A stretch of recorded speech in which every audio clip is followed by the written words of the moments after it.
Laura Lepape, merci d'avoir accepté cette interview qui a pour but justement de mieux cerner vos propositions à l'occasion de l'élection municipale de mars prochain et de mieux nous aider à comprendre pourquoi vous feriez une bonne maire de Rennes. On va juste vous resituer un petit peu. Donc vous êtes candidate de la liste Rennes en commun pour le parti La France Insoumise. Alors, je vous explique un petit peu du coup. Rennes en commun, c'est un processus collectif. Donc il y a eu d'abord une assemblée citoyenne pour décider comment on allait constituer la liste. Et donc cette liste, en fait, elle est constituée à 50% de personnes issues de mouvements ou de partis politiques et 50% de personnes qui ne le sont pas. Et parmi ces 50%, notamment, on a été assez innovant là-dessus, c'est qu'on a 15 personnes qui sont tirées au sort et aussi 15 personnes qui ont été élues lors de l'assemblée citoyenne que nous avons fait le 18 janvier. Et ce qui est très intéressant justement par ce tirage au sort, c'est qu'on a beaucoup de personnes qui ne se seraient pas lancées comme ça en se disant bah tiens, moi je me lance sur une liste, et notamment beaucoup de jeunes, c'est ça qui est vraiment chouette, c'est qu'on a beaucoup de jeunes qui se sont dit bah moi j'avais peur de dire bah voilà, je vais être candidat, je veux qu'on me désigne au moment d'une assemblée. Non, donc le tirage au sort me permettait ça, de ne pas se dire bah, qu'on allait m'élire à ce moment-là, mais que c'était le sort qui allait décider que j'étais sur la liste. Et on a trouvé ça vraiment bien parce que du coup, on a une bonne représentation de la population rennaise et on a même une moyenne d'âge assez jeune du coup, sur la liste, ce qui est vraiment, vraiment intéressant. Donc voilà, c'est une liste citoyenne qui est soutenue donc, par la France Insoumise, mais aussi le parti de gauche, la gauche républicaine et socialiste et Ensemble Insoumis.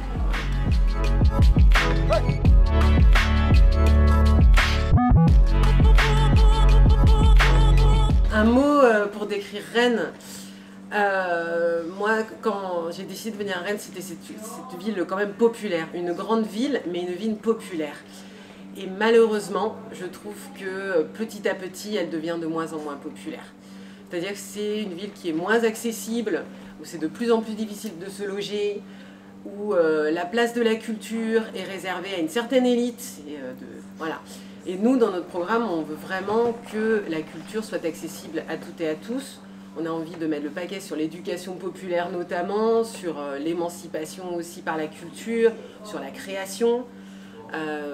Parce qu'il y a énormément de bouillonnement en fait, dans les quartiers culturels, mais qui n'arrivent pas à trouver leur place, que ce soit en termes de locaux, que ce soit en termes aussi d'endroits pour se produire. Je pense que tout le monde a vu cette tribune sur les cafés-concerts, qui est quand même assez inquiétante. Voilà, qu'est-ce qu'on veut de la ville de Rennes? Voilà, nous voulons que ce soit une ville qui reste populaire, rock, et que le centre-ville ne soit pas réservé à une certaine catégorie de population, mais que tout le monde puisse y accéder et aussi profiter de tous ces cafés-concerts. Ils doivent avoir leur place. Enfin, voilà. Pour moi, c'est cette image-là qui est importante de Rennes aussi.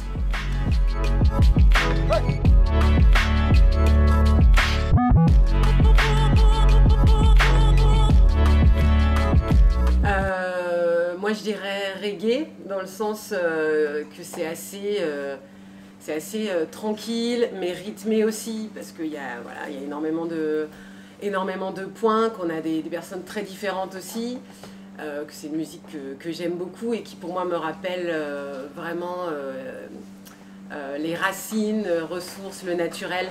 Enfin, voilà, c'est cette musique-là, je pense.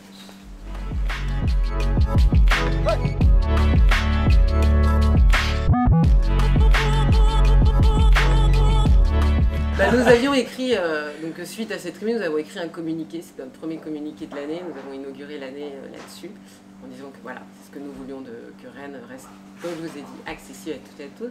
Donc qu'est-ce que nous proposons? C'est qu'il y ait des locaux déjà, qu'il y ait des espaces de création, qu'on développe ces tiers-lieux, mais de façon démocratique, que tout le monde puisse y accéder, qu'il n'y a pas forcément un aspect marchand à l'intérieur de ces tiers-lieux, ce qui n'est pas toujours facile, qu'il y ait ces espaces temporaires pour certaines créations par exemple, mais que d'autres projets plus longs puissent aussi trouver leur place, enfin, qu'il y ait aussi ces différents moments, En parlant par exemple de l'Hôtel Dieu, actuellement, donc on va à l'Hôtel Dieu, il y a de l'escalade, il y a un café, là il n'y a pas si longtemps, il y avait toute une journée réservée aux personnes à la rue, notamment avec des concerts, toutes les associations qui s'y trouvaient, etc. Mais on sait que malheureusement ça va être temporaire. Ça va être temporaire, on nous a dit que ce lieu-là allait être revendu à un promoteur privé.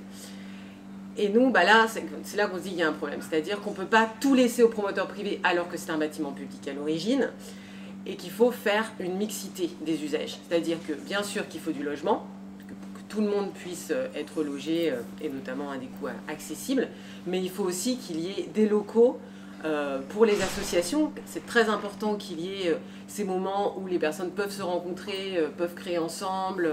Enfin voilà, c'est tellement ce qui manque. Enfin, les associations nous disent c'est ça, il nous manque des locaux. Donc il faut qu'on réserve dans ces bâtiments-là des espaces comme ça. Voilà. Déjà, ça c'est les premières choses qu'on peut faire à ce niveau-là. Après, ce qui concerne au niveau de la culture, il y avait une initiative qui était intéressante, c'était Quartier en Scène. Vraiment intéressante, qui a permis à énormément de personnes d'avoir accès à la culture, et de se dire tiens, c'était pas, parce que c'était pas forcément pour moi certains spectacles, mais là finalement je vais aller voir parce que ça se passe près de chez moi, c'est dans mon quartier, etc. Je trouvais ça, c'est une initiative super intéressante, mais c'est de plus en plus difficile, c'est pas forcément soutenu par la ville, et même malheureusement les subventions baissent. Donc voilà, c'est ces initiatives-là qu'il faut mettre à l'honneur, pour moi. C'est pas forcément ces grands projets culturels comme il y a eu à un moment donné Politicos, par exemple, ce festival de cinéma, qui était vraiment hors sol pour le coup, hein, alors que de nombreuses associations qui font du cinéma, de l'éducation à l'image, ont du mal aussi à trouver un espace et des subventions. Là, ça a été... Ou alors quand on utilise encore de nouveau le couvent des Jacobins pour faire l'exposition Pinault par exemple. Voilà, est-ce qu'il n'y a pas... Il y a des artistes aussi qui ont besoin d'endroits. Enfin, voilà, il faut trouver cet équilibre et moi, en tout cas, je considère qu'une collectivité publique doit plutôt aider l'éducation populaire et la culture doit être un vecteur d'émancipation. C'est extrêmement important.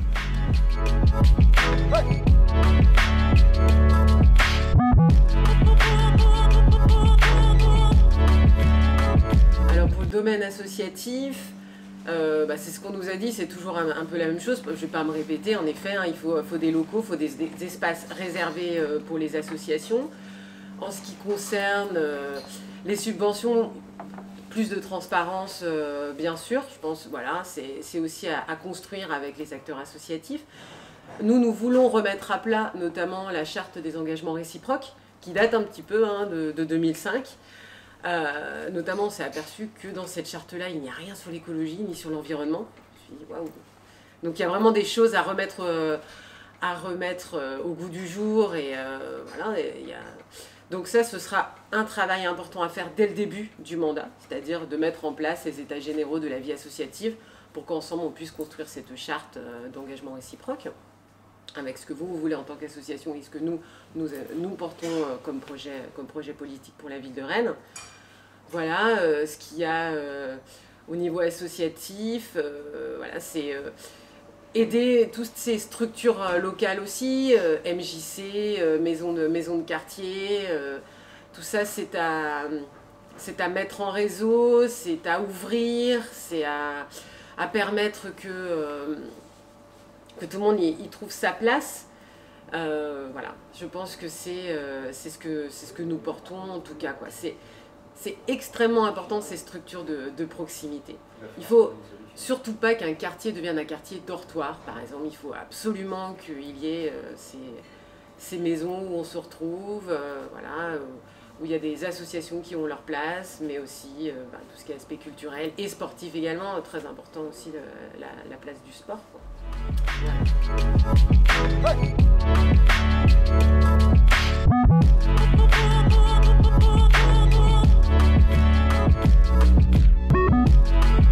Alors pour la jeunesse au niveau du transport, parce que c'est très important de pouvoir être mobile, etc. Nous proposons la gratuité progressive, c'est-à-dire on commencera le week-end, notamment pour faire donc, une expérimentation, et ensuite ce sera une gratuité totale pour tous. Nous appelons ça le libre accès au transport public. C'est-à-dire, contrairement à ce qui se met en place actuellement, et j'ai pris le métro et j'ai vu que les techniciens étaient déjà en train de voir où est-ce qu'ils allaient mettre ces fameux portiques anti-fraude. Donc on ne va pas du tout vers la gratuité. Et on voit que ça va être... ils ne savent pas trop où les mettre d'ailleurs, parce qu'il y a des endroits, il y a des stations de métro où ils se disent mais où est-ce qu'on va mettre le portique, c'est tellement... Enfin voilà, je pense que ça va être un sacré casse-tête pour les techniciens. Donc voilà, nous ce que nous voulons au contraire, c'est que le transport soit de plus en plus accessible à tous et qu'on va plus vers cette gratuité. Pour des raisons évidentes, au niveau écologie, il faut absolument qu'un nombre très important prenne les transports en commun. Donc laisse sa voiture, notamment à des parkings relais, et ensuite prennent les transports en commun. Voilà, et tout ça doit être travaillé. D'ailleurs en transport aussi, et parce que nous savons qu'il y a énormément d'étudiants prennent le vélo, il faut sécuriser les parcours vélo. Très important aussi. Je pense que, je ne vais pas revenir là-dessus, mais il y a eu un drame cette année, hein, c'était une étudiante. Donc voilà, tous ces carrefours dangereux doivent être sécurisés au plus vite et en urgence. Et je trouve que là, on prend beaucoup trop de temps. Alors que c'est des points noirs qui ont été pointés du doigt depuis tellement longtemps par les associations et qu'on attend qu'il se passe quelque chose. Enfin, voilà, pour vraiment y réfléchir. Donc ce sera la première chose à faire, c'est sécuriser tous ces parcours dangereux, tous ces carrefours dangereux, mais aussi que les parcours vélos ne soient pas en pointillés, qu'il y ait une continuité. Voilà, tout ça, une remise à plat aussi du parcours vélo. Donc ça, je sais que les jeunes vont s'y retrouver. Enfin, pour le vélo, je me considère aussi comme jeune de toute façon. Et après, donc, nous avons aussi le RER métropolitain. Alors là, c'est plus pour les personnes qui sont sur la métropole ou en dehors de la métropole, pour faciliter l'accès à Rennes par le train. Et là, c'est aussi pour nous un projet écologique, c'est-à-dire qu'on utilise l'existant, c'est-à-dire ces 5 branches ferroviaires, pour qu'il y ait plus de cadencement de train, notamment pendant les heures creuses, mais aussi les soirs, les week-ends. Enfin, voilà, ça, c'est ce qui permet aussi à ce que Rennes devienne plus accessible. On sait que malheureusement, Rennes concentre aussi énormément de loisirs, de culture, etc. Et qu'il faut aussi que d'autres communes de la métropole puissent aussi avoir leur espace. Et donc, voilà. Donc il faut que tout le monde puisse accéder à cette culture-là. Et en même temps, il faut aussi penser aux cultures, penser aux communes environnantes, voilà, qu'elles se dynamisent également. D'où Rennes Métropole, il faut qu'il y ait cet équilibre aussi, qui est très important. Donc voilà, en ce qui concerne le transport. Alors en ce qui concerne le logement, on a beaucoup discuté, notamment avec des élus du Crous. Donc on a vu par exemple que les résidences universitaires les moins chères, c'était plutôt à Beaulieu. Alors que finalement, les étudiants qui étaient en plus grande précarité étaient sur Rennes 2. Donc il y a aussi là qu'on se dit que finalement ils ont plus de transport à faire et ils n'ont pas forcément la résidence juste à côté. Qu'il y a un glissement aussi, que ça devient un petit peu de plus en plus cher aussi les chambres étudiants, notamment suite à des rénovations, donc on augmente le prix. Donc, là pareil, malheureusement nous en tant que collectivité, on ne peut pas avoir la main là-dessus. Mais en tout cas, c'est important. On pourra toujours interpeller ensuite le ministère en question pour dire voilà, ça va pas à ce niveau-là. Nous, on a énormément d'étudiants en précarité. Voilà, tout ce qui a été fait aussi au niveau de la précarité tue. Je pense que là, cette épicerie solidaire qui se fait à Rennes 2, tout ça, c'est des initiatives évidemment qu'il faut encourager. Et enfin, donc, en ce qui concerne le logement, ce que l'on peut faire, nous, en tant que collectivité, c'est maîtriser le prix de l'immobilier qui s'envole. Là, plus de 7% en un an, là. Donc 10 prix d'augmentation du prix de l'immobilier, les loyers augmentent également. Donc on sait que pour le coût d'un logement pour les étudiants, pour un studio, et un des plus chers de France, 420 euros. Donc tout ça, voilà, tout ça doit être travaillé. Donc nous, on considère que Rennes devrait être mise en catégorie zone tendue, parce qu'elle ne l'est pas actuellement. Donc zone tendue, c'est-à-dire que la demande de logement est bien supérieure à l'offre, et que donc il y a des mécanismes, comme notamment encadrer les loyers. Il y a des mécanismes aussi comme de réduction du préavis au moment du départ du locataire. Et il y a aussi du taxe sur les logements vacants, parce qu'il y a aussi des logements vides, et il faut que tout le monde puisse se loger. Donc il y a des leviers, et il faut les activer en fait pour pouvoir contrôler aussi le coût de l'immobilier.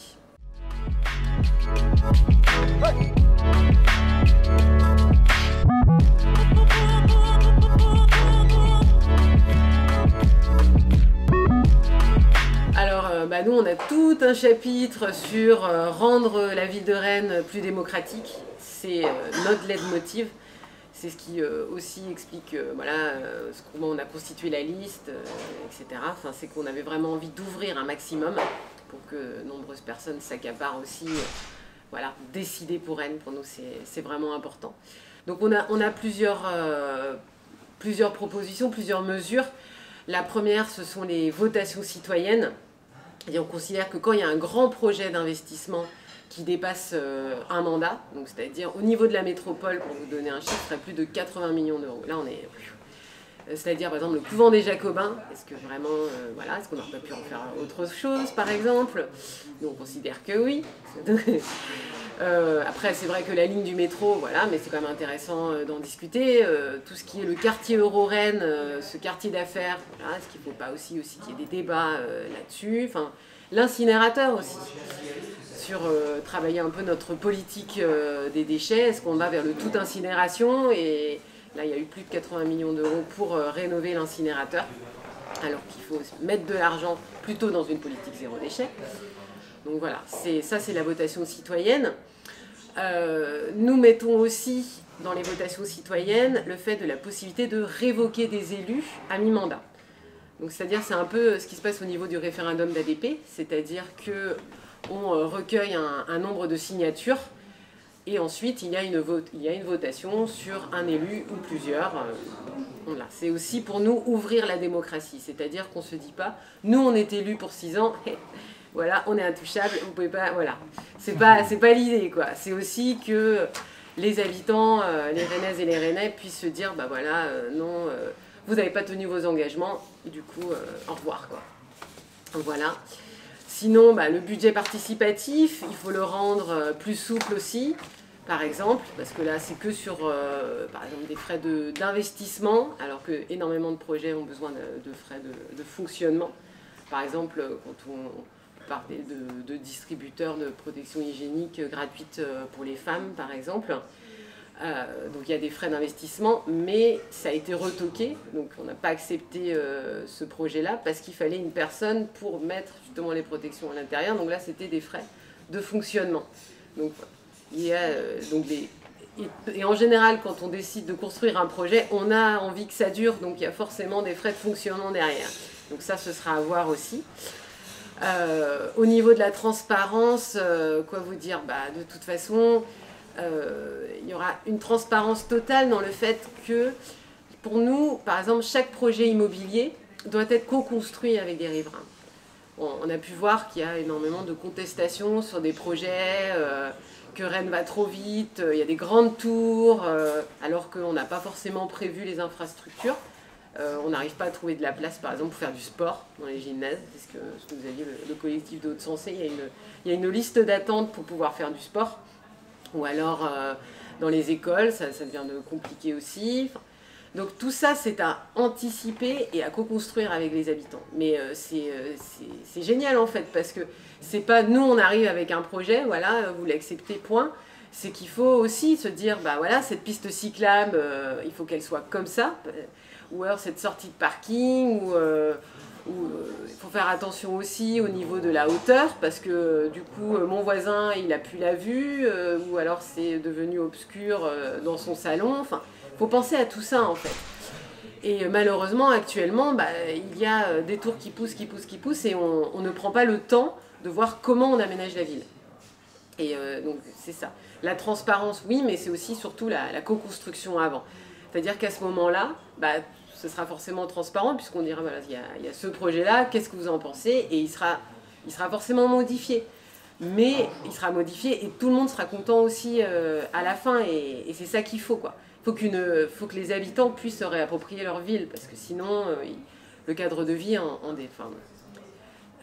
dépérit également. Enfin, ils savent ce qui est bon pour leur quartier, quoi. C'est ça qui est important. Ils savent par où il faut passer, voilà, s'il y a besoin d'infrastructures sportives, d'infrastructures culturelles. Enfin, tout ça, c'est à demander, à co-construire avec les habitants. Et enfin, après, il y a des institutions qui existent, comme les conseils de quartier, où malheureusement, il n'y a pas énormément de jeunes. Donc ce serait bien que aussi les jeunes s'approprient. Mais je pense aussi que c'est parce que ce sont des institutions qui n'ont pas vraiment de pouvoir de décision. C'est seulement on leur demande leur avis. Donc normalement personne ne dit pourquoi j'y vais si c'est juste comme ça, alors qu'ensuite il n'y a pas forcément, c'est pas suivi forcément de décision. Donc tout ça aussi c'est à voir. Comment redynamiser ces institutions qui existent déjà, comment motiver nombre d'habitants et d'habitantes à y participer. Nous pensons que par exemple il faut qu'il y ait des animateurs et animatrices en éducation populaire pour parler de s'approprier la ville et tout ça. Enfin c'est des défis, c'est des challenges qui sont vraiment importants, quoi. De pouvoir reprendre ce pouvoir sur notre ville, sur ce que nous voulons. Et ça en fera forcément quelque chose de chouette, magnifique et ou agréable à vivre. Parce qu'il faut que Rennes reste une ville à taille humaine où tout le monde s'y retrouve, en fait. C'est super important. Très bien. Et donc, on va finir par la... Non, on peut pas... Ouais, peut-être. Ouais. On a dépassé le temps prévu. Normalement, on avait l'écologie et ça me frustre de ne pas pouvoir... Moi aussi. Mais le problème, c'est qu'on ne peut pas faire en sorte que ça dure 26 minutes, parce qu'après, on va... Juste, du coup, est-ce que vous avez un petit mot pour le petit Rennais, et peut-être vous placez un petit truc sur l'écologie là-dedans? En tout cas, merci pour l'invitation. C'était une très belle initiative pour pouvoir parler de ce que nous voulons pour Rennes. Et notamment, Rennes en commun, c'est une alternative démocratique, sociale, mais aussi écologique. Car il y a... Malheureusement, à Rennes, c'est de plus en plus difficile aussi de respirer. La pollution de l'air augmente. Donc, il faut aussi penser à remettre de la nature en ville. Par exemple, il y a des aberrations. Le centre de Colombier, pourquoi on ne pourrait pas en faire un parc? Parce que c'est tellement minéral dans ce coin-là. Tout ça pour supprimer aussi le parking Vilaine, pour qu'on respire, pour qu'on voit la ville. Il faut faire entrer cette nature en ville avec plus d'arbres. Et au niveau, après, au niveau des transports, voilà, c'est priorité aux mobilités douces, moins de voitures, donner des alternatives, c'est très important là-dessus. Et enfin aussi, tout ce qui est l'alimentation, c'est-à-dire aider un maximum d'agriculteurs, d'agricultrices aussi, à s'engager dans du bio et avoir aussi dans la restauration collective 100% de bio et local. Voilà. Merci. Merci beaucoup.